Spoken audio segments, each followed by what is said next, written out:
దానియేలు 11వ అధ్యాయము. దీంట్లో 45 వచనాలు ఉంటాయి. మనం ఈరోజు మొదటి 20 వచనాల వరకు చూద్దాం. అంశము his sovereignty over human history. మానవ చరిత్రపై ఆయన సార్వభౌమత్వం. ఈ 11వ అధ్యాయానికి ఒక ప్రత్యేకత ఉంది. అదేంటంటే ఇది చరిత్ర మరియు ప్రవచనాన్ని గురించి చాలా ఖచ్చితంగా, చాలా నిర్దిష్టంగా, చాలా విపులంగా మనకు తెలియజేసేటువంటి అధ్యాయం. కొంతమంది భక్తులు దీనిని అసలు ప్రసంగించలేము అని కూడా అనుకున్నారు. వారి యొక్క బైబిల్ స్టడీలో, డానియల్ బైబిల్ స్టడీలో దాన్ని ప్రసంగించడానికి ఇష్టపడలేదు. కొంతమంది దాని గురించి కేవలం కామెంట్లు మాత్రమే చేశారు. కొందరు దాని గురించి మరి చరిత్ర అంతటినీ చెప్పారు. రకరకాలుగా దాని గురించి మరి మనకు క్రైస్తవ లోకంలో ఉన్నటువంటి దేవుని సేవకుల ద్వారా వర్తమానాలు వచ్చాయి. చరిత్ర అనేది మానవులకు చాలా అవసరమైంది. చరిత్ర అనేది మానవులకు చాలా ముఖ్యమైనటువంటి విషయం. అది మన జీవితాల్లో అత్యంత కీలకమైనటువంటి పాత్రను పోషిస్తుంది. గతాన్ని మనం చూసినప్పుడు, గతంలో జరిగినటువంటి విషయాలను మనం నేర్చుకున్నప్పుడు, గతంలో ఉన్నటువంటి వారు చేసినటువంటి తప్పులు మనము చేయకుండా, గతంలో ఉన్నటువంటి వారు చేసినటువంటి ఒప్పులను మన ప్రస్తుతంలో, మన భవిష్యత్తులో మనం చేయడానికి మనకు కావలసినటువంటి అవగాహన చరిత్ర ద్వారానే మనకు లభిస్తుంది. సంఘము అంత్య దినాలకు సంబంధించినటువంటి విషయాలను గూర్చిన అవగాహన కలిగి ఉండకపోతే మనకి ఆ చివరి దినాల కొరకు ఏ రకంగా సిద్ధపడాలో అర్థం కాదు. అంతేకాదు, ప్రస్తుతమందు మనం ఎదుర్కొంటున్నటువంటి సమస్యల్లో ఎలా విజయాలు సాధించాలో కూడా మనకు తెలియదు. సో దానియేలు 11వ అధ్యాయంలో మనము 2 విషయాలను చూస్తాం. ఒకటి చరిత్ర, మరొకటి ప్రవచనాత్మకమైనటువంటి విషయాలు. దానియేలు కాలంలో, అంటే డానియల్ స్టాండ్ పాయింట్ నుండి చూస్తే మాత్రము ఇదంతా కూడా ఆయనకు భవిష్యత్తులో జరగబోయేటువంటి విషయం. ఆయన తదనంతరం జరగాల్సినటువంటి విషయాలన్నింటినీ కూలంకషంగా దేవుడు ఆయనకు తెలియజేశాడు. కానీ మన విషయానికి వస్తే దీంట్లో చాలా విషయాలు, అంటే ఆ యొక్క మానవ చరిత్రకు సంబంధించినటువంటి విషయాలు ఆల్రెడీ జరిగిపోయాయి కనుక అవన్నీ మనకు గతం. ఇంకా జరగాల్సింది క్రీస్తు విరోధికి సంబంధించినటువంటి ఒకే ఒక విషయం ఉంది. అది మనకు భవిష్యత్తులో జరగబోయేటువంటి విషయం. ఒక రకంగా చెప్పాలంటే దానియేలు కన్నా మనం ఇంకా ధన్యులం. ఎందుకంటే దానియేలుకు ఏది కూడా తెలియదు, అంతా భవిష్యత్తులో జరుగుతుంది అని మాత్రం తెలుపబడింది. ఆ జరగాల్సినటువంటి విషయాలను ఆయన చూడకుండానే చనిపోయాడు. మనం ఇప్పుడు వెనక్కి తిరిగి చూస్తే ఆ గతంలో ఎలాగైతే దేవుడు దానియేలుకు బయలుపరిచాడో అవన్నీ ఆ ప్రకారమే జరుగుతూ వచ్చాయి కనుక మనం ఇంకా ఎక్కువ జాగ్రత్త, ఎక్కువ శ్రద్ధ, ఎక్కువ ఆసక్తి, ఎక్కువ భక్తి, ఎక్కువ విశ్వాసము కలిగి మన ప్రస్తుతాన్ని, మన భవిష్యత్తును చక్కదిద్దుకోవడానికి పురికొల్పబడాలి. ఈ 11వ అధ్యాయం ఎట్లా ఉంటుందంటే ఒక ఆసక్తికరమైనటువంటి, రంజింపజేసేటువంటి నవల్లాగా ఉంటుంది, లేకపోతే ఒక క్లాసిక్ మూవీ లాగా ఉంటుంది. ఇది రియల్గా దాన్ని మనం ఒకవేళ అర్థం చేసుకోగలిగితే మన సీట్ ఎడ్జ్ మీద కూర్చుని ఈ యొక్క చాలా ఆసక్తికరమైనటువంటి విషయాలను మనము ధ్యానిస్తామన్నమాట. కానీ బైబిల్ని మీరు చదివినప్పుడు ఆ రకంగా అనిపించదు కనుక ఈ అధ్యాయము చాలా మందికి బోరింగ్ చాప్టర్గా కూడా అనిపించింది. అయితే ఇక్కడ ఉన్నటువంటివి ఏవి కూడా నవల్లో రాసేటువంటి విషయాలు, సినిమాల్లో తీసేటువంటి విషయాలు కావు. ఇవన్నీ కూడా మానవ చరిత్రలో యథావిధిగా దేవుడు ఉద్దేశించి చెప్పినట్టుగా జరిగినటువంటి వాస్తవ సత్యాలు, చారిత్రాత్మకమైనటువంటి విషయాలు. సార్వభౌముడైనటువంటి దేవుడు, అది దానియేలు యొక్క అంశము. మనందరికీ తెలుసు, గతంలో మనం నేర్చుకుంటూ వచ్చాం. ఆయన భవిష్యత్తులో వచ్చేటువంటి రాజ్యములను, రాజులను, అవి పెద్దవి కావచ్చు, చిన్నవి కావచ్చు, ముందుగానే ఆయన నిర్దేశించినట్లు, ఆయన యొక్క గొప్ప సంకల్పం ప్రకారము నిర్దేశించినట్లు వాటిని తీసుకుని వచ్చాడు, వాటిని తొలగించాడు. సో ఆయనే వాటిని లేవనెత్తాడు, ఆయనే వాటిని కూలదోశాడు. ఆయన కార్యకలాపాల ప్రకారము ఇవన్నీ కూడా జరుగుతూ వచ్చాయి. మనం ఫస్ట్ లెసన్లో, డానియల్ ఇంట్రడక్షన్లో డేట్ గురించి కొంత వివరంగా చెప్పాం. అంటే కొంతమంది దీన్ని 6వ శతాబ్దంలో, క్రీస్తు పూర్వము 6వ శతాబ్దంలో దానియేలు రాశాడు అని నమ్ముతారు. మిగతా వారు దీన్ని క్రీస్తు పూర్వం 2వ శతాబ్దంలో దానియేలు రాశాడు అని చెప్తారు అని అప్పుడు మనం చెప్పాం. అయితే దాన్ని మీరు జ్ఞాపకం ఉంచుకుని ఉంటే దాని యొక్క అర్థమేంటో ఇప్పుడు మనకు అర్థమవుతుంది. చాలా మంది దీంట్లో ఉన్నటువంటి నిర్దిష్టమైన అంటే ఖచ్చితమైన ప్రెసిషన్తో కూడుకున్నటువంటి ప్రిడిక్టివ్ ప్రాఫెసీని బట్టి ఏమన్నారంటే, దానియేలు ఇంత ఖచ్చితంగా భవిష్యత్తులో 100 సంవత్సరాల తర్వాత జరగబోయే విషయాలను టు ద డాట్ రాయలేడు. ఆయన యాక్చువల్గా ఇవన్నీ జరిగిపోయిన తర్వాత వీటిని చారిత్రకంగా తెలుసుకున్నాడు గనుక వాటిని ఆధారాలతో రాశాడు అని అన్నారు. అంటే దీంట్లో ఉన్నటువంటి ప్రవచనం ఎంత శక్తివంతమైందంటే దాన్ని వారు అంగీకరించడానికి, ఈ అద్భుతకరమైనటువంటి మిరకులస్ ప్రిడిక్టివ్ ప్రాఫెసీని జీర్ణించుకోవడానికి వారికి చేతగాలేదు కనుక వారు ఆ రకంగా చెప్పారు. నా దేవుడిలో ఉన్నటువంటి ఒక గుణం ఏంటంటే ప్రెసిషన్. ఆయన ఏదైనా చేస్తే దాన్ని మరి పర్ఫెక్ట్గా, ఇంకా దానికన్నా పర్ఫెక్షన్ అనేది ఉండనంతగా ఆయన చేసేటువంటి వాడు. ఒక బైబిల్ కామెంటేటర్ ఈ యొక్క అధ్యాయం గురించి ఈ రకంగా అన్నాడు, చివరి అధ్యాయము చాలా కష్టతరమైనది. దానియేలే దానిని అంత వివరంగా అన్ని వచనాల్లో రాసినప్పుడు ఇక మనము దానిని వివరించకుండా వదిలివేయుట సమంజసము కాదు. ఇది అన్నింటిలోకెల్లా చివరి ప్రవచనము, పొడవాటి ప్రవచనము, చాలా వివరములతో కూడుకున్నటువంటి ప్రవచనము కనుక అది మనకు తెలుసుకోవాల్సినటువంటి అవసరం ఉంది. ఆయనే ఇంకొక పేజీలో ఏమంటాడంటే, but at the same time నేను ఒప్పుకునే విషయం ఏంటంటే ఇది అందరూ కూడా అంత త్వరగా తెలుసుకోలేనటువంటిది కనుక దీన్ని మనము సులువుగా చెప్పలేం, సులువుగా దీన్ని అర్థం చేసుకోవడం కూడా కష్టం. ఈ 11వ అధ్యాయానికి తాళపు చెవి 10వ అధ్యాయంలో ఉంటుంది. 10వ అధ్యాయంలో 14వ వచనం నేను చదువుతున్నాను. ఈ దర్శనపు సంగతి ఇంకా అనేక దినముల వరకు జరగదు. అయితే దినముల అంతమందు నీ జనమునకు సంభవింపబోవు ఈ సంగతిని నీకు తెలియజేయ వచ్చితినని అతడు నాతో చెప్పాను. సో ఈ 11వ అధ్యాయంలో ఉన్నవన్నీ కూడా ఎవరికి సంబంధించినవి? దినముల అంతమందు దానియేలు జనులైనటువంటి ఇశ్రాయేలీయులకు సంభవింపబోయేటువంటి విషయాలకు సంభవించినవి లేకపోతే సంబంధించినవి అన్నమాట. 10, 11, 12 అధ్యాయాలు ఒక యూనిట్. ఈ మూడింటిలో కూడా ఒకే దర్శనము కొనసాగడం మనం చూస్తాం. 10వ అధ్యాయము దాని యొక్క కాంటెక్స్ట్, సందర్భాన్ని మనకిస్తుంది. 11వ అధ్యాయము కంటెంట్ని అంటే దాంట్లో ఉన్నటువంటి సారాంశాన్ని మనకిస్తుంది. 12వ అధ్యాయము దాని యొక్క కన్క్లూషన్ని, దాని యొక్క ముగింపును మనకిస్తుంది. ఇంటర్ టెస్టమెంటల్ పీరియడ్ అంటారు. అంటే పాత నిబంధన క్రొత్త నిబంధన మధ్యకాలం 400 సంవత్సరాల కాలము సైలెంట్ ఏజ్గా క్రైస్తవ లోకంలో మనం ఎంచుతాం.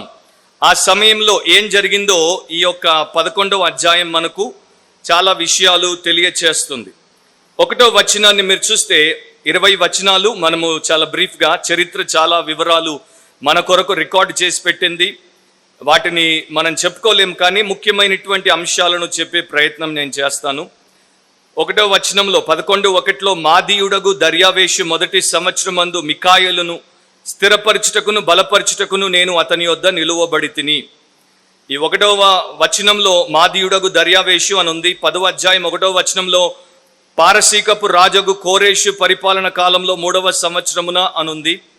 చాలామంది మంచి బైబిల్ పండితుల యొక్క అభిప్రాయం ఏంటంటే మాదీయుడగు దర్యావేషు మరెవరో కాదు, అతడు కోరేషే అయి ఉండాలి.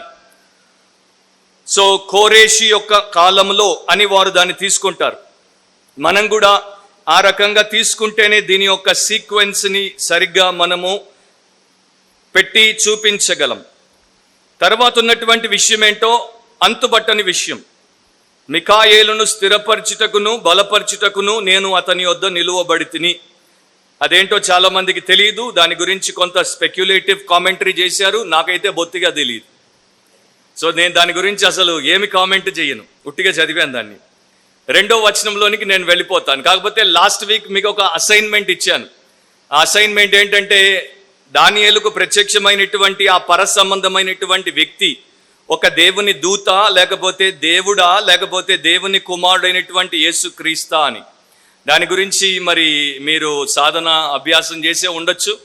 కానీ ఆ నెక్స్ట్ మార్నింగే మా పెద్ద పాప స్పందన దాని గురించి నన్ను అడిగింది. ఆల్రెడీ రాత్రి తను చేసినటువంటి బైబిల్ స్టడీ ద్వారా తను తెలుసుకున్నటువంటి కొన్ని పాయింట్స్ నాకు చెప్పింది. మరి మీరు కూడా ఆ రకంగా చేసి ఉంటారని నేను అనుకుంటున్నాను. ప్రభు చిత్తమైతే 12వ అధ్యాయంలో దాని గురించి మనం చూద్దాం. ఇక ఇప్పుడు దాన్ని నేను చెప్పలేను. 2వ వచనాన్ని చూస్తే, ఇప్పుడు సత్యమును నీకు తెలియచేయుచున్నాను. 10వ అధ్యాయం 21వ వచనంలో సత్య గ్రంథమందు రాసినవి నీతో చెప్పెదను అని అన్నాడు.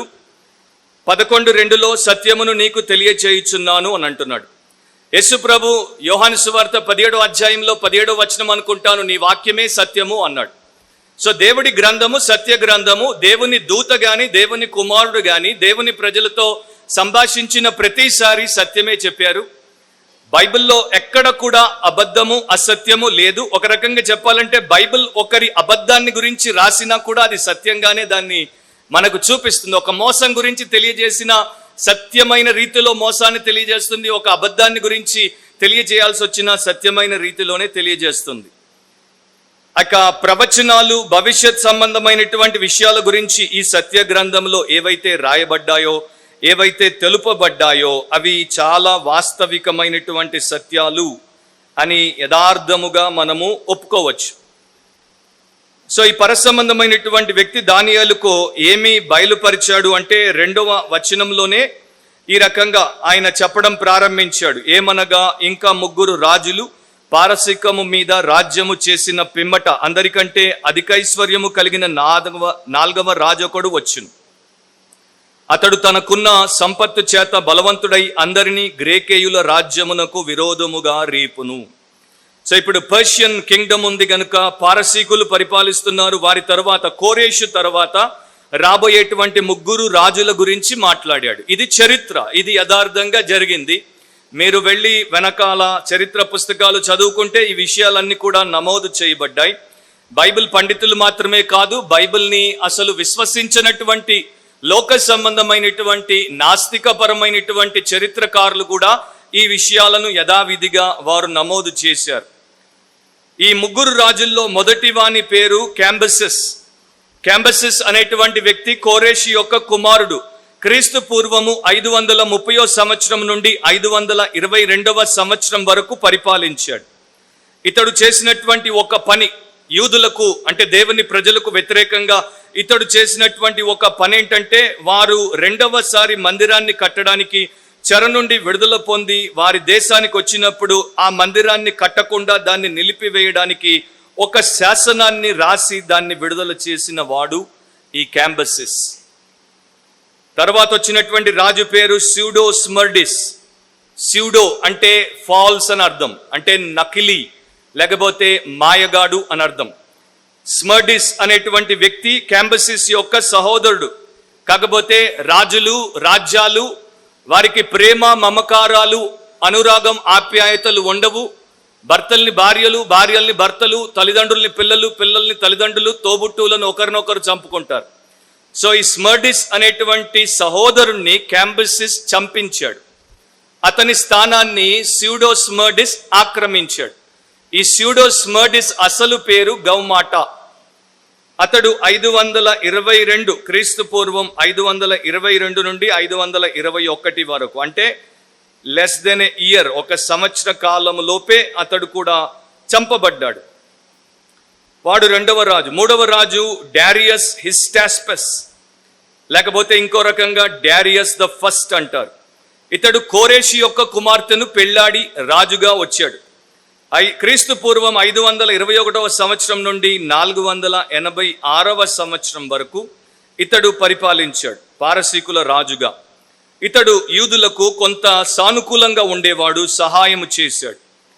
యూదుల బాధను చూసి యెరూషలేములో మందిరము కట్టబడుట ఆపివేయబడిందని ఆయనకు వినవచ్చినప్పుడు ఆయన ఒక ఉత్తరం ద్వారా దేన్ని అంటే ఏ కారణం చేత దాన్ని ఆపివేశారో తెలుసుకున్న తర్వాత ఆ వ్యతిరేకతను తొలగించేశాడు. సో ఒకడేమో దాన్ని ఆపేశాడు, ఇంకొకడేమో దానిని తిరిగి కట్టుకోవడానికి అవకాశం ఇచ్చాడు. వీరు 3 ఈ పారసీక రాజైనటువంటి కోరేషు తర్వాత వచ్చారు. కానీ అందరికంటే అధికైశ్వర్యము కలిగిన 4వ రాజు ఒకడు వచ్చును. అతడు తన సంపత్తు చేత బలవంతుడై అందరినీ గ్రీకేయుల రాజ్యమునకు విరోధముగా రేపును అని పరసంబంధమైన వ్యక్తి దానియేలుకు ప్రకటించాడు. ఈ 4వ వ్యక్తి పేరు జెరక్సీస్ ద ఫస్ట్. క్రీస్తు పూర్వం 486వ సంవత్సరం నుండి 464వ సంవత్సరం వరకు ఇతడు పరిపాలించాడు. ఇతడి గురించి ఇంకో రకంగా మీకు తెలియచేయాలంటే ఎస్తేరు గ్రంథంలో ఎస్తేరు భర్త అయినటువంటి అహష్వేరోషు, అతన్నే గ్రీకులు జెరక్సీస్ అంటారు. సో ఇతడు చాలా ధనికుడు, విస్తారమైనటువంటి ధన సంపాదన కలిగినటువంటి రాజు. అండ్ ఇతడికి కొంత వెర్రి కూడా ఉండేది. ఆ వెర్రి ఏంటంటే అప్పటికి బాగా యుద్ధ ప్రావీణ్యం కలిగినటువంటి ప్రజలుగా, దేశముగా గ్రీస్ లేకపోతే గ్రీక్స్ పేరుగాంచారు. వారి మీదికి యుద్ధానికి పథకం వేసి మరి వారి మీదికి పోయాడు. డబ్బెక్కువ ఉన్నప్పుడు మదం ఎక్కుతుంది అంటారు కదా, ఆ టైప్ అన్నమాట. డబ్బెక్కువ ఉంటే లేకపోతే మనకి ఇంకోటి అందుబాటులో ఉంటే మనకి ఏం చేయాలో తెలియనప్పుడు ఏం చేస్తాము అంటే ఈ రకంగా ఉండొచ్చు. జెరక్సీస్ ఏం చేశాడు, ఆయన కాలంలోనే సమకాలికునిగా ఉన్నటువంటి ఒక వ్యక్తి హెరోడోటస్ ఈ రకంగా జెరక్సీస్ యొక్క సైన్యం గురించి రాశాడు. అతనికి ఆ టైంలో ఈస్ట్లో ఉన్నటువంటి సైన్యపు సంఖ్య 5 మిలియన్ ఆర్ మన భాషలో చెప్పేయాలంటే 52,83,220 మంది. వీళ్ళందరూ సరిపోరన్నట్టుగా మరొక 3 లక్షల మందిని పోగేసుకున్నాడు. అంటే 56 లక్షల మందితో ఈ గ్రీసు దేశం మీదికి యుద్ధానికి వెళ్ళాడు. గ్రీకులను థర్మోపైలి అనేటువంటి స్థలంలో అతడు డీటుగా ఎదుర్కొన్నాడు. కానీ ఆ తర్వాత 480 క్రీస్తు పూర్వం సమయంలో సెలామిస్ అనేటువంటి యుద్ధంలో మాత్రం అతడు ఓడిపోయాడు. తర్వాత మరలా నెక్స్ట్ ఇయర్ కూడా 479 బీసీలో కూడా ఓడిపోయినప్పుడు అతడు వెనక్కి తిరిగాడు 467వ సంవత్సరంలో. ఇదంతా కూడా బీసీ, బిఫోర్ క్రైస్ట్. సో ఆ టైంలో అతడు ఆ యుద్ధాన్ని ఆపు చేసేసాడు. 3-4 వచనాలు మీరు చదివితే ఈ యొక్క పారసీకపు రాజులు 4 తర్వాత అంతలో శూరుడగు ఒక రాజు పుట్టి మహా విశాలమైన రాజ్యము నేలి ఇష్టానుసారముగా జరిగించును అని రాయబడింది. ఇది మన రాజైనటువంటి లేకపోతే గతంలో మనం చూసినటువంటి అలెగ్జాండర్ మహాచక్రవర్తి. అనవసరంగా ఈ పారసీకపు రాజు గ్రీకులతో పెట్టుకున్నాడు గనుక గ్రీకులు వారిని విడిచిపెట్టకూడదు అనేటువంటి ఉద్దేశంలో ఉన్నారు. అలాంటప్పుడు అలెగ్జాండర్ పుట్టాడు. అలెగ్జాండర్ చాలా పిన్న వయసులోనే చాలా శక్తివంతుడైనటువంటి రాజుగా మారాడు. యాక్చువల్గా దేవుడు ఎంత అద్భుతమైనటువంటి రీతిలో 100 సంవత్సరాల తర్వాత ఎలాంటి రాజు వస్తాడో, ఏ రకమైనటువంటి గుణముతో ఉంటాడో, ఏ రకంగా ప్రపంచాన్ని తన గుప్పెట పెట్టుకుంటాడో ఆయన ఎంత స్పష్టంగా రాయించాడో అంతే స్పష్టంగా చరిత్ర జరిగింది. సో అలెగ్జాండర్ మహా విశాలమైన రాజ్యం అంటే ప్రపంచం అంతటిని కూడా జయించేశాడు. అతనికి ఒక లక్షణం ఉంది, ఇష్టానుసారముగా జరిగించేవాడు. అలెగ్జాండర్ ఎవరిని సంప్రదించేవాడు కాడు. అలెగ్జాండర్ ఎవరి సలహా తీసుకునేవాడు కాడు. అలెగ్జాండర్ తాను చాలా సామర్థ్యము కలిగినటువంటి వాడని, తనకు అన్నీ తెలుసని, తనకు శక్తి విస్తృతంగా ఉందని, తాను అనుకుంటే సాధించలేనిది ఏదీ లేదని చాలా ప్రగాఢమైనటువంటి విశ్వాసంతో ఉండేవాడు. కనుకనే అలెగ్జాండర్ అసాధారణమైనటువంటి విషయాలను, అసాధ్యమైనటువంటి విషయాలను ఆయన చేయగలిగాడు. ప్రపంచాన్ని ఆ టైంలో ఆయన జయించేశాడు. కాకపోతే చిన్న వయసులోనే అతడు చనిపోవాల్సి వచ్చింది. గత పాఠాల్లో మనము అతని యొక్క వేగాన్ని గురించి నేర్చుకున్నాం. ఒక చోట చిరుత పులితో పోల్చబడ్డాడు, ఒక చోట మేకపోతుతో పోల్చబడ్డాడు. అక్కడ ఆయన యొక్క వేగం గురించి మనం ఆల్రెడీ చూసాం కనుక దానిలోనికి నేను ఇప్పుడు వెళ్ళట్లేదు. అయితే ఇలాంటి యొక్క రాజు, అతని రాజ్యము శిథిలమై ఆకాశపు నలుదిక్కుల విభాగింపబడును అని దేవుడు చెప్పాడు. అతని రాజ్యము శిథిలమైపోతోంది అంటే అతడు అకస్మాత్తుగా చచ్చిపోతాడు. అతని రాజ్యము ఏ రకంగా అయితే సడన్ గా కట్టబడిందో అదే ప్రకారము సడన్ గా కూలిపోతుంది. అలెగ్జాండర్ ఎంతకాలం బ్రతికాడు? 32 సంవత్సరాల 8 మాసాలు. ఆయన ఎన్ని సంవత్సరాలు యుద్ధాలు చేసి దేశాలు జయించాడు? 12 సంవత్సరాల 8 మాసాలు. అంటే 20 ఏళ్ల యంగ్ టీనేజర్ గా అతడు యుద్ధాలు చేయడం మొదలుపెట్టాడు. 12 సంవత్సరాల 8 నెలల్లో అతడు ఇక జయించడానికి ఏమీ లేదు అని కూర్చుని ఏడ్చాడు. ఆయన ఏ రకంగా చంపబడ్డాడు? రెండు రకాలుగా మనకు చెప్తారు. ఒకటి, ఆయనకి రోగం సోకి చనిపోయాడని, రెండవది ఆయన్ని చంపేశారని. సో చరిత్రలో వేరువేరు ఆలోచనలు ఉన్నప్పటికీ రెండు కూడా నిజాలు అయి ఉండవచ్చు. ఆయన రాజ్యాన్ని గురించి అది నలుదిక్కుల, ఆకాశపు నలుదిక్కుల విభాగింపబడును అని దేవుడు చెప్పాడు. సో ఆయన రాజ్యము 4 భాగాలు అయిపోయింది. ఇది బిబ్లికల్ గా ఇవ్వబడినటువంటి prophecy, but at the same time secular హిస్టరీలో కూడా వర్డ్ టు వర్డ్ నెరవేరినటువంటి విషయం. సో అలెగ్జాండర్ మరణాంతరం ఆయన కింద ఉన్నటువంటి 36 మంది సైన్యాధికారులు క్రీస్తు పూర్వం 314వ సంవత్సరానికి ఆ శక్తిని కైవసం చేసుకోవడానికి వారు బయలుదేరారు. దాంట్లో సెల్యూకస్, టోలమీ, లైసిమాకస్, కసాండర్, వీళ్ళు 4 ఒక్కటిగా మారి వీళ్ళందరికన్నా అలెగ్జాండర్ యొక్క సైన్యములో ఆధిపత్యము, బలము, జ్ఞానము కలిగిన యాంటిగోనస్ అనేటువంటి మరొక సైనిక అధికారికి వ్యతిరేకంగా వీరు తలపడ్డారు. అది కొంతకాలం చాలా ఇబ్బందికరంగానే కొనసాగింది. క్రీస్తు పూర్వం 312వ సంవత్సరం సెల్యూకస్ బబులోనును సంపాదించుకున్నాడు. తర్వాత క్రీస్తు పూర్వం 305వ సంవత్సరంలో లైసిమాకస్, టొలమీ వీళ్ళిద్దరూ రాజులయ్యారు. కసాండర్ అదే సంవత్సరం ఇంకా కొంత సమయం తర్వాత అతడు కూడా రాజు అయ్యాడు. ఈ 4 కలిసి మరికొంత 3 ఏళ్ళు కలగలుపుకొని యాంటిగోనస్ కి వ్యతిరేకంగా బ్యాటిల్ ఆఫ్ ఇప్సస్ అంటారు 301వ సంవత్సరంలో.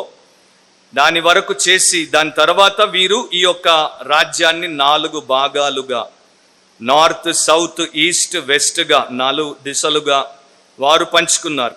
ఇప్పుడు ఈ యొక్క 4 దిశలు ఎక్కడి నుండి? దానియేలు యొక్క దేశమైనటువంటి పాలస్తీనా లేకపోతే ఇస్రాయేల్ దేశానికి 4 దిక్కులుగా వీరి యొక్క రాజ్యాలను వీరు పంచుకున్నారు. అది ఇక్కడ దేవుడు చెప్పినట్టుగా జరుగుతోంది.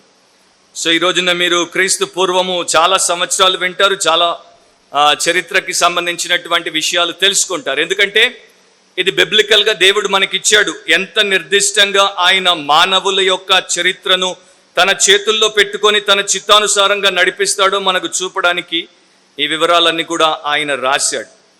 4లోనే మీరు గమనిస్తే అతని వంశపు వారికి గాని, అతడు ప్రభుత్వము చేసిన ప్రకారము ప్రభుత్వము చేయువారికి గాని విభాగింపబడదు.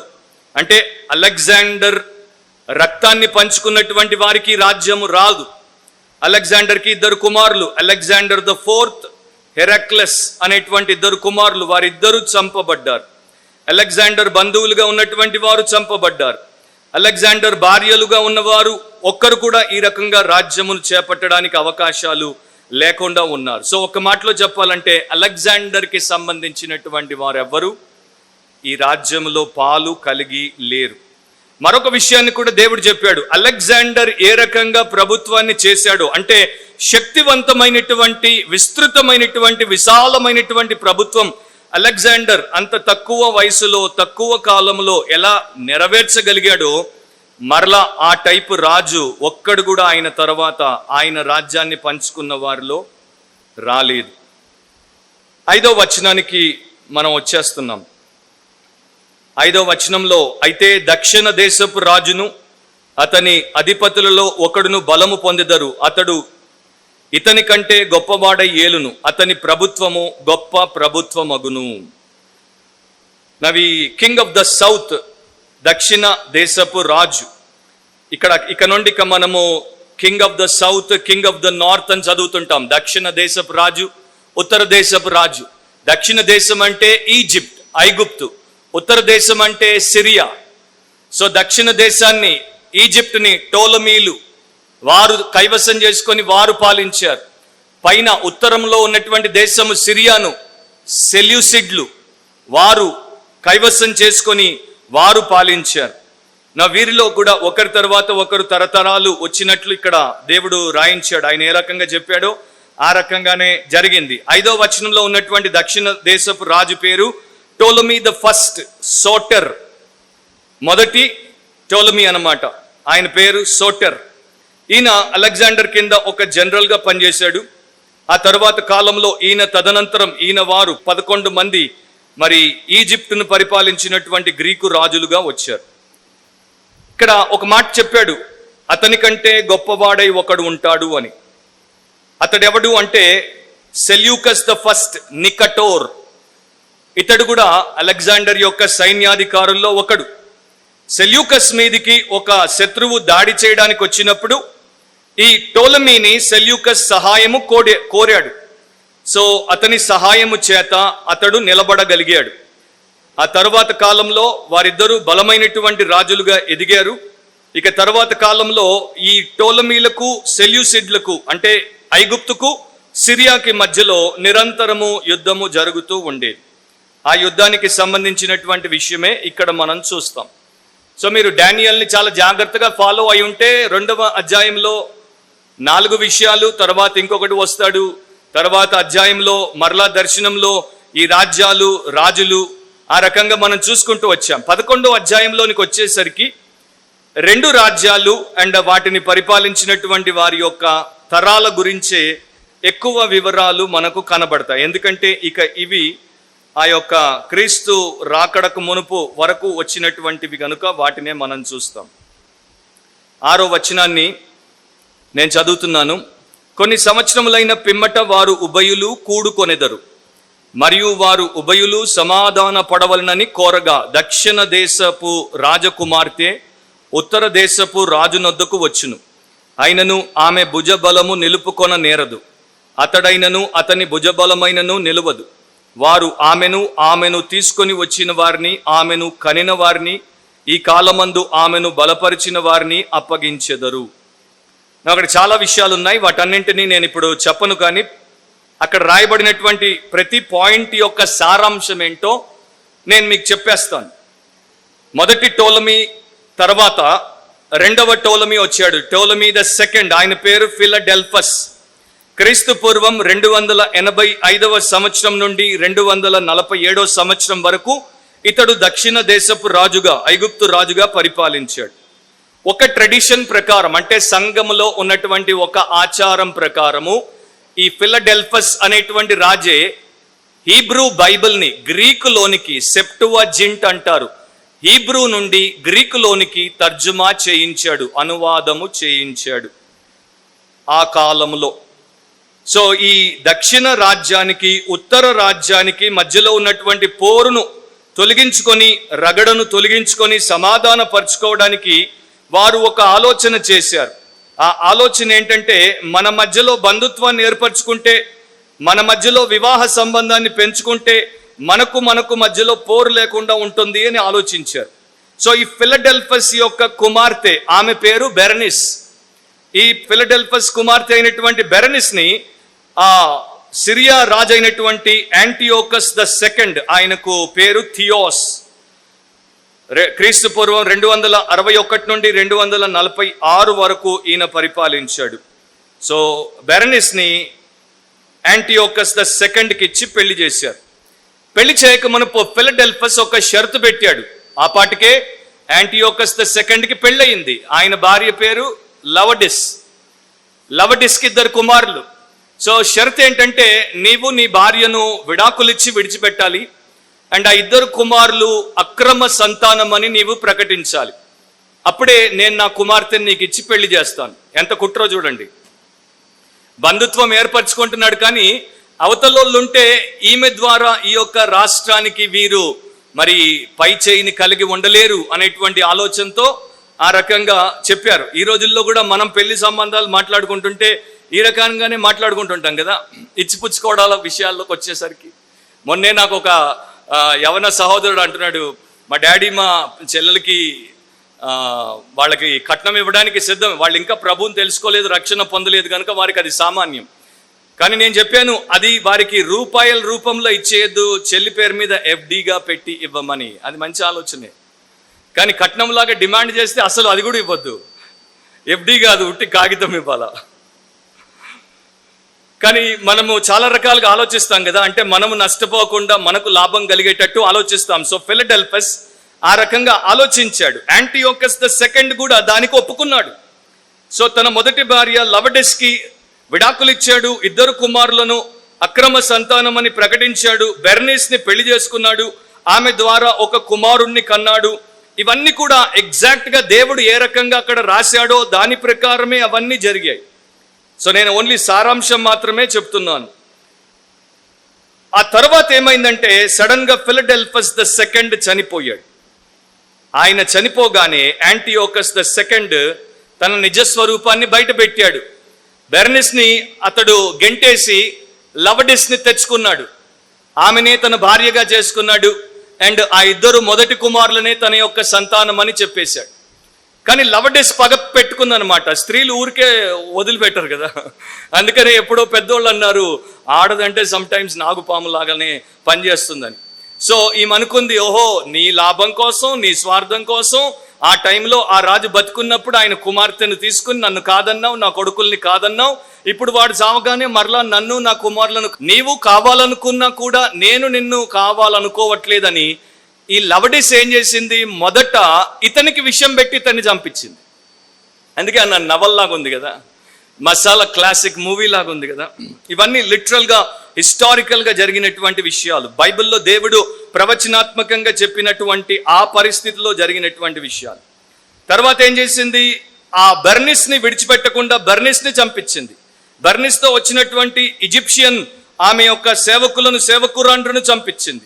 అంత మాత్రమే కాదు, ఆ యొక్క కుమారుడిని కూడా మిగల్చకుండా యాంటియోకస్కి బెర్నిస్కి జన్మించినటువంటి కుమారుడిని, యవనస్తుడిని, వాడిని కూడా చంపించేసింది. సో ఒక రకంగా చెప్పాలంటే తన భర్తను, ఆయన భార్యను, ఆయన బిడ్డను, అసలు తనకు తన పిల్లలకు రాజ్యానికి అడ్డుగా లేకుండా వారిని అందరినీ కూడా ఆమె తొలగించేసింది. అది 6వ వచనంలో. 7 నుండి 9 వరకు నేను చదువుతున్నాను. అతనికి బదులుగా ఆమె వంశంలో ఒకడు సేనకు అధిపతి అయి, ఆమె అంటే బెర్నిస్, అతనికి అంటే ఆమె యొక్క కుమారునికి బదులుగా మరలా ఆమె వంశంలో నుండే ఒకడు సేనకు అధిపతి అయి ఉత్తర దేశపు రాజు కోటలో జొరబడి ఇష్టానుసారముగా జరిగించుచు వారిని గెలుచును. సో ఆమె వంశంలో తండ్రి లేడు, చచ్చిపోయాడు. ఆమె కుమారుడు లేడు, చచ్చిపోయాడు. మరి ఆమె వంశంలో ఇక మిగిలింది ఎవరు, ఆమె యొక్క బ్రదర్. ఆ బ్రదర్ పేరు ఏంటి అంటే టోలమీ యూరిజిటస్.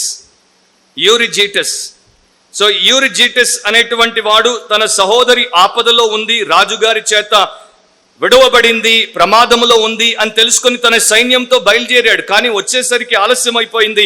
ఆ పాటికే ఆమెను కుమారుణ్ణి వారు చంపించేశారు. కనుక ఇతడికి చాలా కోపం వచ్చి తన సహోదరి అండ్ ఆమె కుటుంబానికి వారు చేసిన అన్యాయానికి వ్యతిరేకంగా పగ తీర్చుకోవడానికి అతడు ఈ యొక్క దేశం మీదికి దండెత్తి వచ్చాడు. ఆ రకంగా దండెత్తి వచ్చినప్పుడు ఏం చేశాడు, కోటలో జొరబడి ఇష్టానుసారముగా జరిగించుచు వారిని గెలుచుచు అని రాయబడి ఉంది. సో సిరియా దేశపు క్యాపిటల్ రాజధాని అయినటువంటి సెల్యూసియను అతడు జయించాడు. ఆసియా మైనర్ అంటే చిన్న ఆసియా అంటారు, దాంట్లో ఎక్కువ భూభాగాన్ని అతడు స్వాధీనం చేసుకున్నాడు. అండ్ ఇక్కడ ఉన్నటువంటి ఈ లవదిసి అనేటువంటి ఆమె కుమారుడు పేరు సెల్యూకస్ క్యాలినికస్. సో ఇతడు అంటే ఇష్టపడినటువంటి వేరే వారి యొక్క రాష్ట్రాల గుండా ఇతడు ముందుకు సాగి ఆ కోటలో ఇతడు దాడి చేయడానికి అవకాశాన్ని కల్పించారు. 8వ వచనాన్ని మీరు చూస్తే, అతడు వారి దేవతల సొమ్ములను, విలువగల వారి వెండి బంగారు వస్తువులను సహా చెరపట్టి ఐగుప్తునకు తీసుకొని పోయెను. అతడైతే కొన్ని సంవత్సరములు ఉత్తర దేశపు రాజు ప్రభుత్వం కంటే ఎక్కువ ప్రభుత్వము చేయును.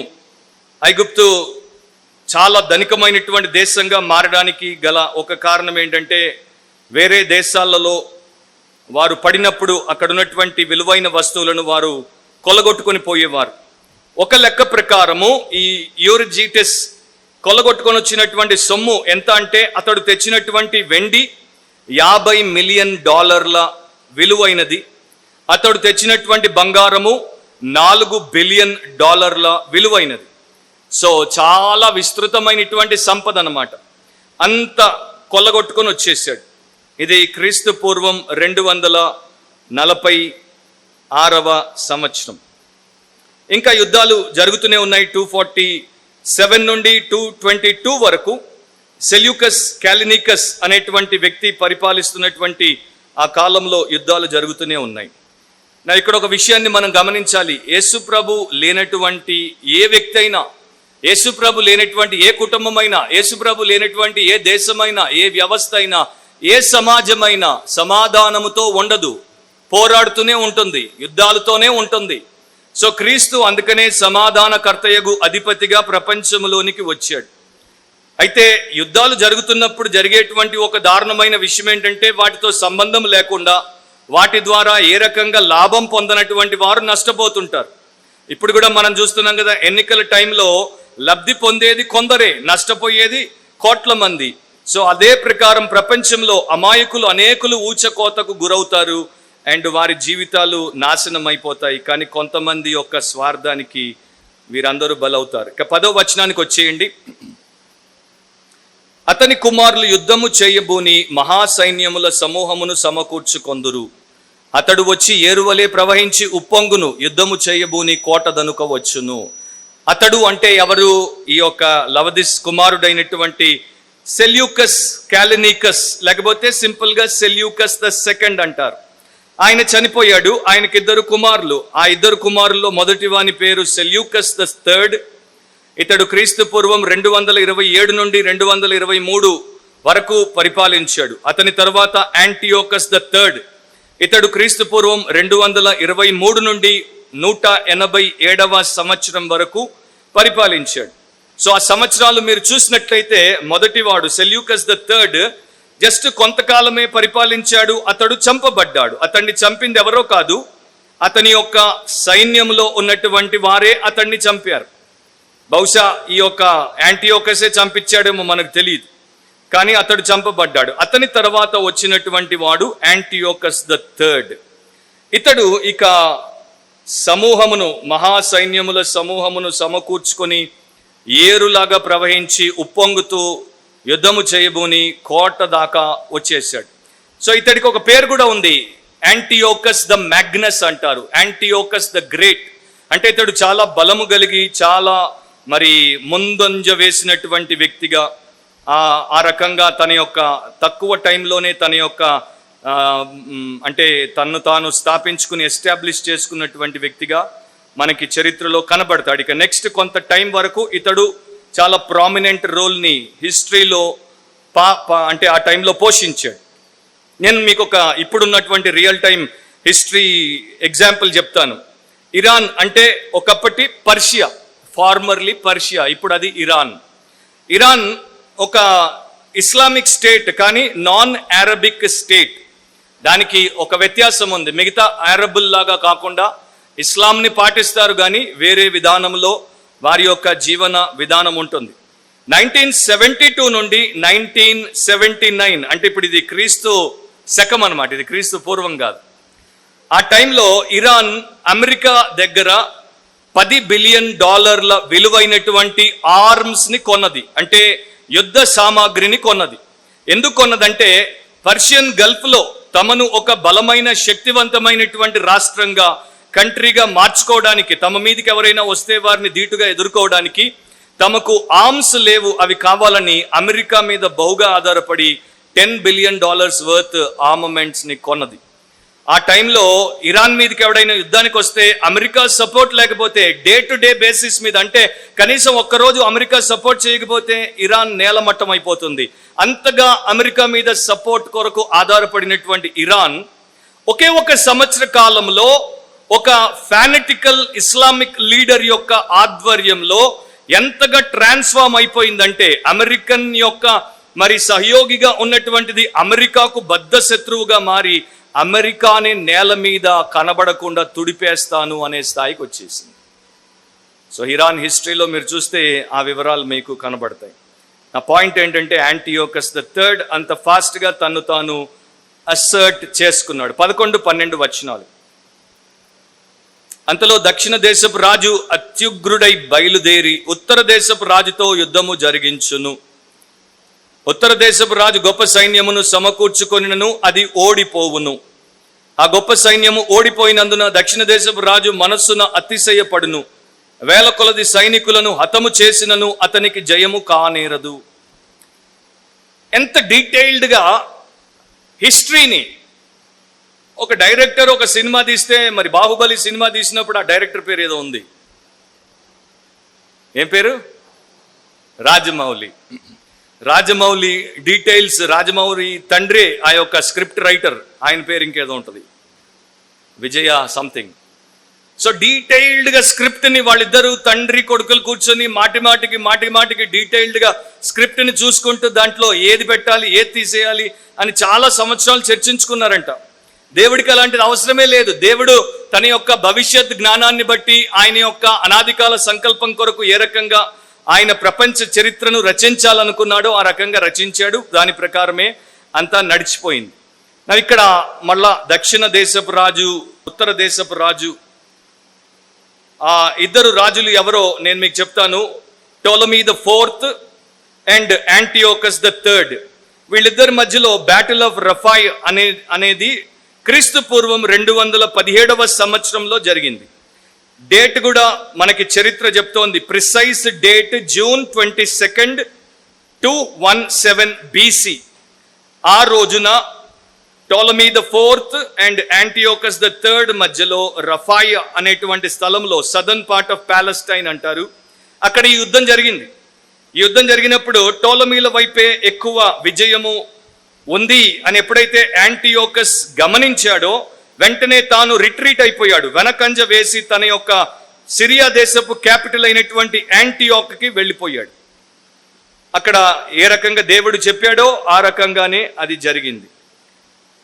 ఈజిప్ట్ సిరియాని అక్కడ ఓడించింది అన్న కోపంతో అతడు మసిలిపోతుంటే టోలమీ ద ఫోర్త్ మాత్రం జయించినందుకు ఏం చేశాడో దేవుడు ఇక్కడ మనకి రాయించాడు. దక్షిణ దేశపు రాజు మనస్సున అతిశయపడును. సో చాలా గొప్పగా పార్టీలు చేసుకున్నాడంట, బాగా తాగాడంట, తందనాలు ఆడాడంట, విస్తృతంగా జల్సాలు చేశాడంట టోలమీ ద ఫోర్త్. ఎంత అంటే బిబ్లికల్ ప్రాఫెసీ ఎంత ఎగ్జాక్ట్గా దేవుడు చెప్పాడో అలాగే జరిగింది. ఇతడు దేవుడి యొక్క ప్రజలైనటువంటి యూదులకు సన్నిహితుడిగా ఉండేవాడు. వారిని మంచిగానే ట్రీట్ చేశాడు. యాక్చువల్గా వారిలో మేధావులుగా ఉన్నటువంటి వారిని కొంతమందిని ఈజిప్ట్లోని అలెగ్జాండ్రియాకి తెప్పించి వారిని ఈ ఫైనాన్స్ విభాగంలో కీలకమైనటువంటి పాత్రల్ని పోషించమని కూడా వారికి ఆ బాధ్యతలు అప్పగించాడు.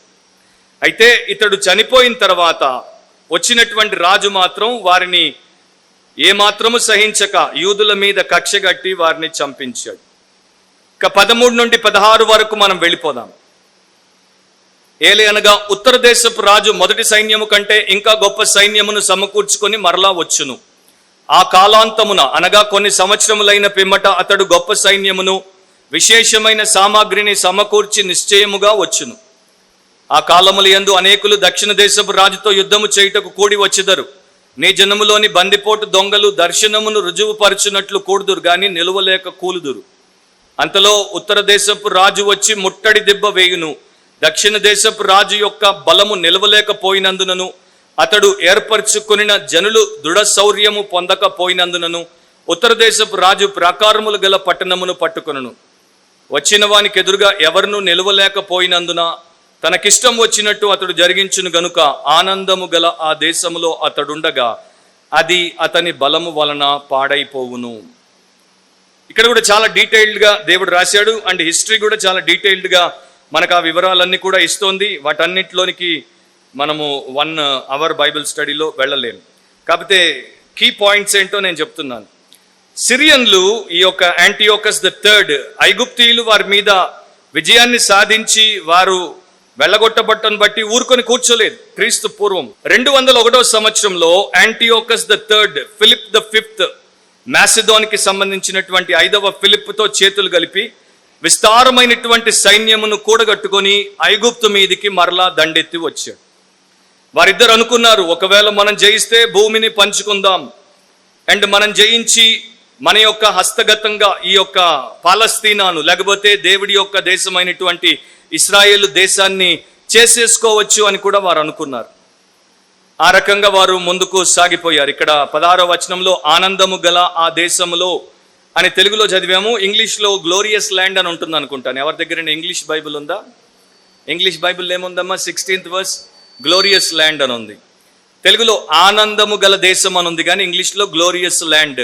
ఇజ్రాయెల్కు ఉన్నటువంటి మరొక పేరు మనకి ఇప్పటిదాకా తెలిసింది ఏంటంటే హోలీ ల్యాండ్, కానీ గ్లోరియస్ ల్యాండ్. గ్లోరియస్ ల్యాండ్ అని ఇజ్రాయెల్ ఎందుకు పిలిచారు అండ్ ఈ మాట పలికింది ఎవరో కాదు, పర సంబంధమైనటువంటి వ్యక్తి. ఎందుకని పలికుండొచ్చు? దానియేలుకి ఎందుకని ఆ దేశాన్ని గురించి చెప్పినప్పుడు గ్లోరియస్ ల్యాండ్ అని అన్నాడు? ఎందుకంటే ఒకప్పుడు అక్కడ ఆ యొక్క టాబర్నకల్ అంటే ప్రత్యక్షపు గుడారం ఉన్నప్పుడు దాని మీదకి దేవుడి యొక్క షకైనా మహిమ వచ్చేది.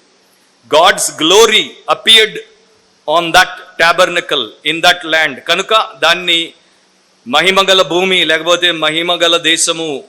మహిమ ఎక్కడ ఉంటుందో అక్కడ ఆనందం ఉంటుంది, మహిమ లేని చోట ఆనందం ఉండదు. మనందరికీ తెలుసు కదా ఈ కబోద్. సో చచ్చిపోయారు, మహిమ పోయింది, మన ఆనందం పోయిందని ఆమె ఏడ్చి ఆమె చచ్చిపోయింది. ఈ 14వ వచనంలో నీ జనములోని బందిపోటు దొంగలు, తెలుగులో బందిపోటు దొంగలు అని ఉంది, ఇంగ్లీష్ బైబిల్లో వాయిలెంట్ మెన్ అని ఉంది, హింసాత్మకమైనటువంటి వారు అని ఉంది. సో దాని గురించినటువంటి వివరాలు కొంత అస్పష్టంగా ఉన్నాయి కనుక వాటిని కరెక్ట్గా చెప్పడం కష్టం. కాకపోతే చరిత్ర ఇచ్చినటువంటి ఒక సూచనను బట్టి, ఒక క్లూను బట్టి ఈ రకంగా పండితులు అర్థం చేసుకున్నారు. ఆ టైంలో ఇస్రాయేల్లో 2 గుంపులు ఉండేవి. ఒకటేమో ది ఆనియడ్స్ అనేటువంటి వారు ఆ రోజుల్లో హై ప్రీస్టులుగా ఈజిప్ట్ రూల్ని సపోర్ట్ చేసేటువంటి వారిగా ఉండేవారు. రెండవ గుంపు ద టోబియడ్స్. ఈ టోబియడ్స్ అనేటువంటి వారు చాలా శక్తివంతమైనటువంటి రాజకీయ కుటుంబ సంబంధీకులు. అట్ ద సేమ్ టైం ఆనియడ్స్తో వివాహ సంబంధాలు కలిగి ఉన్నటువంటి వారు. కాకపోతే వీరు సిరియా వైపు మొగ్గ చూపి సిరియన్లకు సపోర్ట్ చేసేవారు. సో వీరి మధ్యలో ఈ యొక్క రాజ్యరికము లేకపోతే పాలిటిక్స్ అనేవి జరుగుతూ ఉండేవి. వాటిని బట్టి అక్కడ కొంత తిరుగుబాటు, కొంత మరి వెన్నుపోటు, కొన్ని రకాలైనటువంటి వాయిలెన్స్ అంటే హింసాత్మకమైనటువంటి విషయాలు జరిగాయి. దర్శనమును రుజువుపరచునట్లు అని అన్నాడు. ఆ దర్శనము మరి దేనికి సంబంధించిందో కూడా మనకి స్పష్టంగా తెలియదు. 17 నుండి 20వ వచనం వరకు మనం చదువుదాం.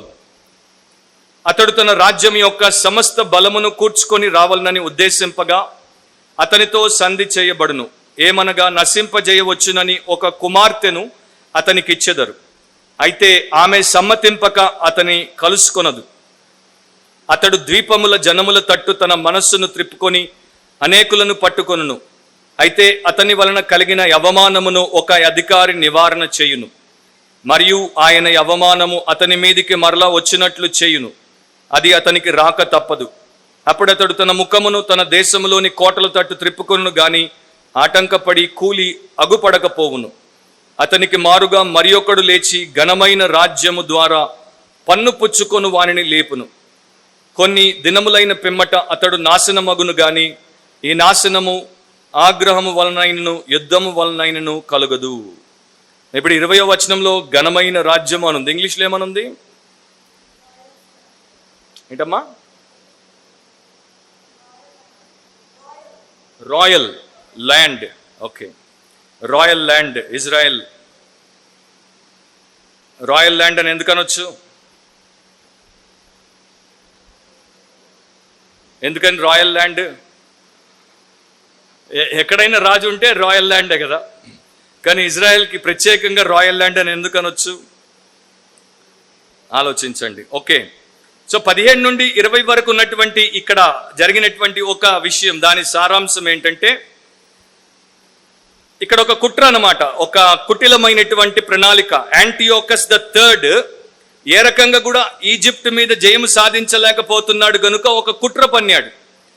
ఇంతకుముందు మనం చూసాం కదా, ఆ రాజు అయినటువంటి ఫిలడెల్ఫస్ తన కుమార్తెను వారికి ఇచ్చాడు.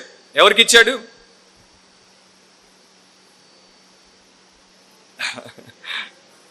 ఓకే, మొదటి బర్నిస్ని ఒక రాజు ఇంకొక రాజుకి ఇచ్చాడు. సరే పేర్లు వద్దులేండి. South king of the south, king of the north, దక్షిణ దేశపు రాజు, ఉత్తర దేశపు రాజు. మొదట 2 కుమార్తెలు ఉన్నారు ఇక్కడ 20 వచనాల్లో. మొదట బర్నీస్ అనేటువంటి కుమార్తెను ఏ రాజుకి ఇచ్చాడు చెప్పండి చాలు. పోనీ టోలమీ ఏ దేశానికి రాజు చెప్పండి చాలు.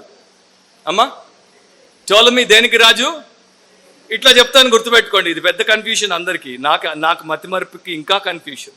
సో నేను ఎట్లా గుర్తుపెట్టుకుంటానంటే ఈజిప్ట్ అంటే టోలమీ, ఓకే, అండ్ సిరియా అంటే Seleucid or Seleucus. Very simple అన్నమాట. సో మన మట్టి బుర్రలకి ఇవి గుర్తుండనప్పుడు ఇట్లాంటి టెక్నిక్లను వాడాలి. ఈజిప్ట్ అంటే టోలమీ, సిరియా అంటే సెల్యూసిడ్, లేకపోతే సెల్యూసిడ్ అంటే వంశము, సెల్యూకస్ అంటే ఆ వ్యక్తి, వాని పేరు అని. అప్పుడేమో ఫిలడెల్ఫస్ అనేటువంటి టోలమీ తన కుమార్తెను సిరియా రాజు అయినటువంటి యాంటియోకస్ ద సెకండ్కి ఇచ్చాడు. ఇప్పుడేమో సిరియా రాజు అయినటువంటి యాంటియోకస్ ద థర్డ్ తన కుమార్తె అయినటువంటి క్లియోపాట్రా ద ఫస్ట్ ని ఈ యొక్క ఈజిప్ట్ రాజు అయినటువంటి టోలమీ ద ఫిఫ్త్, అప్పుడు టోలమీ ద ఫిఫ్త్ వయసు 7 ఏళ్ల బాలుడు, అతనికి తన కుమార్తెనిచ్చి పెళ్లి చేశాడు. క్లియోపాట్రా అనగానే చాలా మందికి గుడ్లు పైకి వచ్చాయి. నా ప్రపంచ ప్రఖ్యాతిగాంచినటువంటి చివరి ఈజిప్షియన్ ఫారోగా, సెడక్ట్రస్గా జూలియస్ సీజర్ని, మార్క్ యాంటనీని తన చేతుల్లో పెట్టుకొని వారిద్దరి మధ్యలో వైరం పెట్టినటువంటి ఆ ఫేమస్ క్లియోపాట్రా కాదు. ఆమెకి ఈమెకి మధ్యలో 100 ఏళ్ల గ్యాప్ ఉంది. సో ఈమె క్లియోపాట్రా ద ఫస్ట్, ఈమెనిచ్చి పెళ్లి చేశాడు. తండ్రి యాంటియోకస్ ద థర్డ్ యొక్క ఉద్దేశం ఏంటంటే, నా కుమార్తె అతని భార్య అవుతే ఈజిప్ట్లో ఉండి ఈజిప్ట్ రహస్యాలన్నీ నాకు చేరవేస్తుంది, అప్పుడు నేను వారి మీదకి వెళ్ళి వారిని జయించేస్తాను అని అనుకున్నాడు. కానీ క్లియోపాట్రా ద ఫస్ట్ నిజంగా పెళ్లిలో ఎట్లా ప్రమాణం చేసిందో దానికి తగినట్టుగా నమ్మకంగా ఉంది. ఆమె అటు వెళ్ళిపోయి తన భర్త అయినటువంటి టోలమీ ద ఫిఫ్త్కే నమ్మకంగా ఉండి తండ్రికి ఏమాత్రం కనీసం 1% కూడా సహకరించలేదు. బైబిల్లో రాయబడింది కదా, కుమారి నీ తండ్రి ఇంటి వారిని మర్చిపో, వదిలేయి. సో క్లియోపాట్రా ద ఫస్ట్ అట్లా చేసింది. సిస్టర్లు, మీరు కూడా అట్లా చేయడం చాలా మంచిది. సో తన తండ్రికి ఏమాత్రం సహకరించలేదు. తన హస్బెండ్ వెన్నంటే ఉంది, తన హస్బెండ్కి వెన్నుపోటు పొడవలేదు. ఈ రోజున చాలా మంది అమ్మాయిలు ఆ రకంగా లేరు కనుకనే చాలా కుటుంబాలు మరి చాలా దారుణంగా దెబ్బతినిపోతున్నాయి. సో అది అనమాట కుట్ర. ఏ రకంగా వారు జరిగిస్తారని దేవుడు చెప్పాడో ఆ రకంగానే అది జరిగింది. ఇక కుమార్తె సహకరించట్లేదు అని ఇతడు ఇంకొక ప్లాన్ వేశాడు. గ్రీస్ మీదకి అటాక్ చేయడానికి బయలుదేరారు. యాంటియోకస్ ద థర్డ్ క్రీస్తు పూర్వము 190వ సంవత్సరంలో మగ్నీసియా అనే స్థలంలో. కాకపోతే అక్కడికి వచ్చేసరికి అతనికి ఇంకా ఎదురు దెబ్బ తగిలింది. ఎట్లా అంటే రోమన్లు, గ్రీకులు అతని వెంటపడి అతన్ని ఓడించారు. 2 ఫోర్సెస్ ఒకేసారి ఐకమత్యమై అంటే యునైట్ అయి వచ్చేసరికి అతడు తట్టుకోలేకపోయాడు. ముఖ్యంగా రోమన్ జనరల్, ఆయన పేరు లూసియస్ కొర్నేలియస్ స్కిపియో ఏసియాటికస్. చాలా పెద్ద పేరు, పలకడం రాదు. కానీ వీళ్ళందరూ నిజమైనటువంటి చరిత్రలో దేవుడి వాక్యాన్ని నెరవేర్చినటువంటి రాజులు అండ్ సైన్యాలు. సో వారి ద్వారా యాంటియోకస్ ఓడిపోయాడు. ఓడిపోయిన తర్వాత క్రీస్తు పూర్వం 187వ సంవత్సరంలో అతడు చనిపోయాడు. అతని తర్వాత అతని కుమారుడు సెల్యూకస్ ద ఫోర్త్, ఆయన పేరు ఫిలోపేటర్, ఇతడు రాజయ్యాడు. ఇక్కడ ఒక మాట మనం చదివాం, మీరు గమనించారో లేదో. అదేంటంటే 20లో అతనికి మారుగా మరి ఒకడు లేచి, సో యాంటియోకస్ ద థర్డ్కి బదులుగా అతని కుమారుడు వచ్చి ఘనమైన రాజ్యము ద్వారా పన్ను పుచ్చుకొను వానిని లేపును. అంటే దేవుని ప్రజల దగ్గర పన్ను వసూలు చేసేటువంటి పనిని అతడు మొదలుపెట్టాడు. సో ఈ ఫిలోపేటర్ అనేటువంటి రాజు యూదులకు వ్యతిరేకంగా చాలా దారుణంగా ప్రవర్తించి రోమ్కి తాను సుంకం కట్టాలి గనుక యూదులను పిండి వారి దగ్గర పన్ను వసూలు చేసేవాడు. ఎంతగా దిగజారాడంటే తన యొక్క కోశాధికారిని యూదులు పన్ను సరిగ్గా కట్టకపోతే వారి యొక్క మందిరం ఉంది కదా, మందిరంలో విలువైన బంగారు సామాగ్రి ఉంది కదా, ఆ మందిరంలోనికి వెళ్ళిపోయి వాటన్నింటినీ దోచేసుకొని వచ్చేయి అని కూడా చెప్పాడు. కాకపోతే ఎప్పుడైతే ఈ ఆజ్ఞ ఇచ్చాడో ఈ ఆజ్ఞ ఇచ్చిన కొంతకాలానికే అతడు చచ్చిపోయాడు. సో మరలా అక్కడ మనం చూస్తాం, ఎవ్రీ టైం దేవుడు చంపడు కానీ సమ్ టైమ్స్ చంపుతాడు. దేవుడి విషయాలతో ఎవరైనా చెలగాట మాడితే సమ్ టైమ్స్ దేవుడు చంపుతాడు. అది చరిత్రలో బైబిల్లో మనం చూసాం. అండ్ 20వ వచనంలో విషమిచ్చి చంపి ఉండొచ్చు అన్నది ఒక అంటే నమ్మకం కనుక దాన్ని బట్టి ఆ రకంగా 20వ వచనము ఎండ్ అవుతుంది. ఇక 21 నుండి 45 వరకు ప్రభు చిత్తమైతే నెక్స్ట్ లెసన్లో మనం చూస్తాం. అయితే ఇంతవరకు మీరు యాంటియోకస్ అనే పేరు వింటూ వచ్చారు. గత లెసన్లో ఒక యాంటియోకస్ గురించి మనం విన్నాం. ఆయన పేరేంటి? యాంటియోకస్ ఎపిఫేనస్. సో ఇక రాబోయే రాజు యాంటియోకస్ ఎపిఫేనస్. అతడు వీళ్ళందరినీ మించినటువంటి పరమ దుర్మార్గుడు. అతడు క్రీస్తు విరోధి యొక్క చిన్న నమూనా. సో అతని గురించి తర్వాత వచనాల్లో చెప్పాడు. ఆ తర్వాత ఇక భవిష్యత్ కాలంలో రాబోయేటువంటి క్రీస్తు విరోధి గురించి కూడా ఆ పర సంబంధమైనటువంటి వ్యక్తి దానియేలుకు బోధించాడు. ఇప్పుడు ప్రియులర్ ఎండ్ పాయింట్స్ అంటే చివర్లో లెసన్స్ ఫర్ అస్, మనకి నేర్చుకోవాల్సినటువంటి ఒక 3-4 లెసన్స్ నేను ఒక్కొక్క మాటలో చెప్పి ప్రార్థన చేస్తాను. లెసన్స్ ఏంటి? దేవుడు ఎందుకని చరిత్రను అంతగా మరి అంటే ఆయన నిర్ణయం ప్రకారము స్పష్టంగా ప్రెసిషన్తో జరిపించాడు? ఎందుకంటే ఆయన సార్వభౌముడైనటువంటి దేవుడు. ఆయన ఏమి కావాలో అది చేస్తాడు. యెషయా గ్రంథంలో 40వ అధ్యాయము 22-23 వచనాలు నేను చదువుతున్నాను.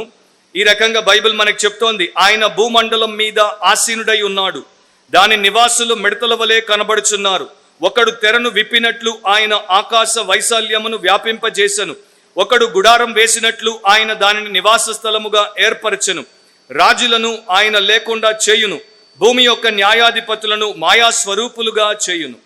సో ఆయన రాజులను లేవనెత్తును, but at the same time ఆయనే రాజులను లేకుండా చేయును. ఆయన ఒక్కడే సర్వాధికారి. ఆయన యొక్క హస్తగతమై ఉంది ప్రపంచంలో ఉన్నటువంటి విషయాలు, వ్యవస్థలన్నీ. కనుక నేను ఎవరికి భయపడాలి అంటే సార్వభౌముడైనటువంటి దేవుడికే భయపడాలి. అండ్ సార్వభౌముడైనటువంటి రాయించినటువంటి దేవుని వాక్యానికే భయపడాలి. రెండవది ఏంటి? మానవుడు ఎలాంటి వాడైనా, ఏ దేశానికి, ఏ జాతికి, ఏ తరానికి, ఏ కోవకు సంబంధించినటువంటి వాడైనా మానవుడు పరమ పాపి. అండ్ మానవుడికి ఉన్నటువంటి ఒకే ఒక లక్షణం ఏంటంటే తనను నాశనం చేసుకోవడం, ఇతరులను నాశనం చేసుకోవడం. కనుక ఇలాంటి మానవుడికి ఈ సార్వభౌముడైనటువంటి దేవుడే రక్షణ కల్పించాలి, జ్ఞానోదయాన్ని ఇవ్వాలి. మూడవది, ప్రపంచంలో మనకు ప్రాముఖ్యంగా కనబడేది ఏంటి అంటే లస్ట్ ఫర్ పవర్, అధికారము కొరకు వాంఛ, ఆస్తి కొరకు వాంఛ, సుఖభోగం కొరకు వాంఛ, అంతస్తు కొరకు అంటే పేరు ప్రతిష్టల కొరకు వాంఛలు. ప్రపంచంలో ఏ రోగము చంపనంత మందిని ఈ రకమైనటువంటి దురాశ లేకపోతే లస్ట్ అనేది మనుషులను చంపి పారేసింది. కనుక దేవుడు ఏం చేస్తాడంటే ఆ యొక్క లస్ట్ ద్వారా మీకు వచ్చేటువంటి అంతమేంటో అండ్ నన్ను అనుసరించడం ద్వారా మీకు వచ్చేటువంటి భాగ్యమేంటో అని మనుషులకు చూపిస్తాడు. సో మానవుడు పతన జీవి కదా, ఫాలన్ క్రీచర్ కదా, పడిపోయాడు. ఇక అప్పటి నుండి అలాగే తన పతన బుద్ధితో ఈ రకమైనటువంటి పథకాలు వేస్తూ ఎలా ముందుకు సాగిపోతాడో, చరిత్ర ఏ రకంగా ఉంటుందనేది ఆయన చూపించాడు. చివరిదేంటి? మరి వీటన్నింటికి విరుగుడు ఎక్కడ నుండి తీసుకుని వచ్చాడు? యేసుక్రీస్తు ద్వారా వీటన్నిటికంటే ప్రపంచంలో ఉన్నటువంటి మానవాళిలో ఉన్నటువంటి దుష్టత్వం అంతటికి విరుగుడు తన కుమారుడు, మన రక్షకుడైనటువంటి యేసుక్రీస్తు ద్వారానే దేవుడు అనుగ్రహించాడు. ఒక రకంగా చెప్పాలంటే Jesus Christ is the solver of every problem of humanity and is the one and only saviour of all human beings. అది దేవుడు దానియేలు ద్వారా మనకు తెలియజేస్తున్నాడు. అది ఆ క్రీస్తు విరోధి తర్వాత తన కుమారుడు లోకంలోనికి వచ్చి అంతాన్ని ఏ రకంగా ముగింపులోనికి తీసుకుని వస్తాడో మనకి తెలియజేస్తూ వస్తున్నాడు. ప్రార్థన చేద్దాం. అయితే నా ప్రియ సహోదరి సహోదరులారా, నాకు దేవుడు ఇచ్చిన తలంపు ఏంటంటే ఆయన ఎంత అత్యోన్నతుడు, ఆయన ఎంత సర్వశక్తిమంతుడు, ఆయన ఏ రకంగా తన లోకములో తన కార్యములను చేసుకుంటూ వస్తాడు అండ్ చేస్తూ వచ్చాడు అండ్ ఈ రోజున చేస్తున్నాడు, భవిష్యత్తులో చేస్తాడు అన్నది తెలుసుకున్నప్పుడు నేను నమ్ముకోగలిగినటువంటి ఏకైక వ్యక్తి ఆ దేవుడే. నన్ను నేను నమ్ముకోకూడదు, నా వారిని నేను నమ్ముకోకూడదు, ఈ లోకాన్ని, వ్యవస్థలను, విధానాలను, విషయాలను, వస్తువులను నమ్ముకోకూడదు. నేను నమ్ముకోదగిన ఏకైక వ్యక్తి సార్వభౌముడైనటువంటి దేవుడు. అండ్ ఆయన వాక్యము నా చేతుల్లో ఉంది కనుక నిరంతరము నా అనుదిన జీవితంలో ఆ వాక్యమునే నేను నమ్ముకొని బ్రతుకుట నాకు శ్రేయస్సు. ప్రేమ స్వరూపుడు అయిన మా తండ్రి, మాకిచ్చిన ఈ సమయమును బట్టి మీ వాక్యమును మేము ధ్యానపూర్వకంగా తెలుసుకోవడానికి, మీరు ఎలాంటి వారో, మీ గొప్ప కార్యాలు ఏ రకంగా మీరు చెప్పినట్టుగానే వందల వేల సంవత్సరాల క్రితం మీరు రచించినట్టుగానే వాటిని తూచా తప్పకుండా నెరవేరుస్తారో తెలుసుకుని మీకు స్తుతి స్తోత్రాలు చెల్లిస్తున్నాను. ఇవన్నీ ఏ రకంగా నెరవేర్చారో, వీటికన్నా శ్రేష్టమైనవి, వీటికన్నా శ్రేయస్కరమైనవి, వీటికన్నా ఉన్నతమైనటువంటివి అనేకం ఇంకా నెరవేర్చారు, ఇంకా నెరవేర్చబోతున్నారు. కనుక మీరొక్కరే నమ్మదగిన వారు, మీ వాక్యమే నమ్మదగినది.